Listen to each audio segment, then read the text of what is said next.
So 2008 was the centennial year, and that was an extraordinary year of celebration. And as part of that, I read all the old history of St. Luke's and the Fargo Clinic. It just was inspiring to see what great men could do back in those days. So I'd been involved with the economic development, of course, Renaissance zone, so I knew the city was going to go south or west and south. They weren't going to go straight south along the river.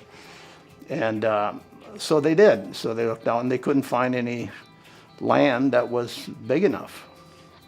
You know, there were small parcels of land, and Paul Richard knew someone that owned some land that they had given to a real estate development company or something that was to sell.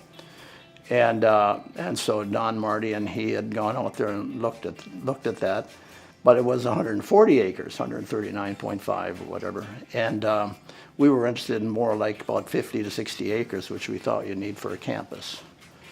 And so I said, well, so what? Let's buy the whole thing. I've never seen anything like that in Fargo Moorhead in all the time I was here. And I know some of these people, the developers and so forth, and they're all running out there starting things, and pretty soon there's buildings coming up all over. I mean, it's just an absolutely extraordinary thing of rapid development around that. People realize how many people are going to be out there and how many people are going to be working out there. In this part of the country, you worry about, are they going to get enough people?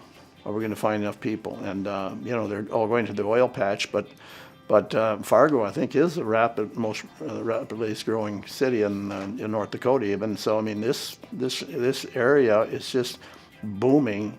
Some of that's oil, but it's also part of its healthcare. And I think Sanford Health has played a big role in an escalation of growth for this area. So those are some of the things that I think about, and it gives you a sense of